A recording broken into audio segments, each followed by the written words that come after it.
was introduced to dowsing probably back in the 70s, although I was aware of it before, that people used it to find water. My background is in mental health, and I worked for 4 years as a psychiatric social worker in a mental hospital. What I saw with the current medical model at that time is that it really didn't help people very much. At best, we kept people drugged up or locked up or just kind of zombies. And I really committed to finding some systems and tools and resources that would help people genuinely get better. That led me on a search through many different possibilities and many different systems and many different resources, including some that were very, very ancient, such as shamanic techniques that would genuinely help people get better. And what I found over the years is that dowsing is the thread that I've been able to weave through this incredible tapestry of using very modern cutting-edge techniques coupled with very ancient wisdom systems as well. Maybe you can tell us a little bit about history of dowsing. Everybody is curious what's that and how it started. Dowsing goes back to at least 10,000 years or more. They have found cave paintings in France and other places that have pictures of people using dowsing instruments to locate water. I personally have been to Europe, I've been to Egypt, and I've seen in the Valley of the Kings, in Luxor, off the Nile, paintings in the tombs where there were pictures of pendulums and people using dowsing instruments. So we know it goes back probably at least 5,000 to 10,000 years ago, probably even to even more ancient cultures such as Atlantis, etc. And I believe dowsing was a gift, a sacred skill, a science and art, whatever you want to call it, that was given to all indigenous people. Because if they did not know how to dowse, if they didn't have a medicine man or a shaman or a dowser in the tribe did not endure.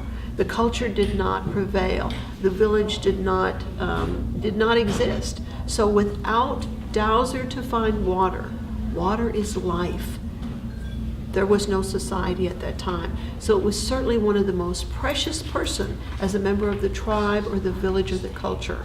And as I said, I believe all indigenous cultures were given some type or form of divining or dowsing in order to access clean water and find safe places to live and food resources, etc. I, having been exposed to many, many modalities of systems of healing and upliftment of mankind and enlightenment, do not know of another single skill or technique that someone can learn simply and easily that can make such a difference in the life of people. Because it is a simple skill to learn, because can be taught even to children, this can be used in so many ways. This can be used in healing modalities. This could be used in disaster situations. This can be used in political and educational, in a myriad of possibilities. Let me just give you a scenario. We've had so many weather situations that have created major disasters where in some cases hundreds and hundreds and maybe even thousands of people have died. Hurricanes, wildfires, massive tornadoes, terrible winter storms, brutal experiences like that. Can you imagine just one group, what we call first responders, the firemen, the ambulance people, the doctors, the people, the police that come. Can you imagine if the first responders knew the basics of simple dowsing and they could come to a disaster area and they could dowse? Is there anyone alive in this structure that needs to be rescued? Is there anyone in there that's not able to respond that we might be able to find and still save? Is there a pet in there that needs to be located? They could ask a simple question. Is this structure, is this house or the building structurally safe for us to go in and look for people? They could ask about the path of a hurricane or a tornado. They could ask those simple questions right there, and just that simple thing, thousands of lives could be saved. So I envision dowsing as an incredible tool that could be in the hands of everyone so that they could move through these next years where there's possibly political and social and economic upheaval in the different countries.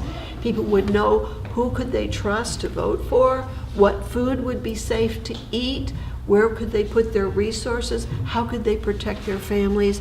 I see this as an incredible tool, as well as one to developing new medical possibilities, accessing old wisdoms, translating that down into ways that are simple and teachable so everybody could use that.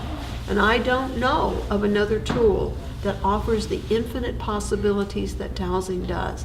Because it's very old, because it's an ancient skill, because it has endured beyond the great Roman Empire and the Egyptian Empire and the great British Empire that once controlled the entire world, because it's older than Cleopatra and Caesar and Hitler and even Jesus Christ, this simple, humble little tool, this little skill, has endured for thousands of years, and it is so precious. I think of it as sacred, and I think that we as dowsers actually have a sacred mission or purpose to teach this, to get this out, and at least make the rest of the world available that it exists so that they have an option to learn it if they choose.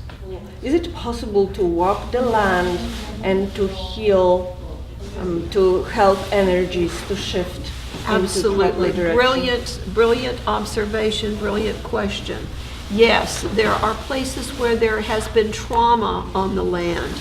Maybe there was a battlefield. Maybe there was a disaster of some kind, maybe a terrible tornado and a lot of people died. Well, there are imprints on the land, literally in the energy of the earth herself. Where there was perhaps open pit mining or fracking causing some of these sinkholes and things that we see. And yes, someone can go there that's a skilled dowser, work with the energies of the land, work with the other energies of what we might call the hidden kingdom, the devas, the nature spirits, the overlying energies. Where I live, for example, in northern Arizona, there are the spirits of many Indians and indigenous people that have still remain there, not because they can't go, but because they consider that part of their purpose is to still protect and be with that land. You can ask their cooperation, and you can restore many things back to a state of health.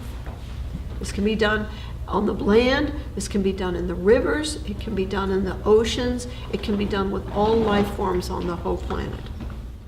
I came into this position about 2 or 3 years ago. I was elected the vice president, and then the president became what we call a skydozer. In other words, he passed away, and in less than a few months from the time I was elected on the board of trustees, I became a president, and then later that year I was unanimously elected as the first woman president.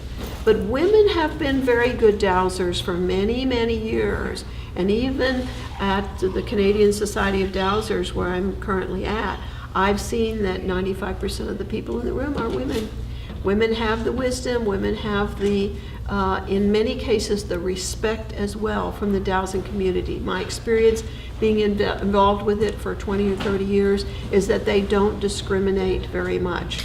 And I think it's maybe because women just were not willing to step up and take that position because they've held other political positions. But it just so happened that I was president, and I've said for many years that I'm fiercely committed to dowsing, fiercely. I want to see it all over the world. And I lived a good part of my life in Texas and in the Wild West. So I don't care about baking protocols. I want to get it out there in the whole world.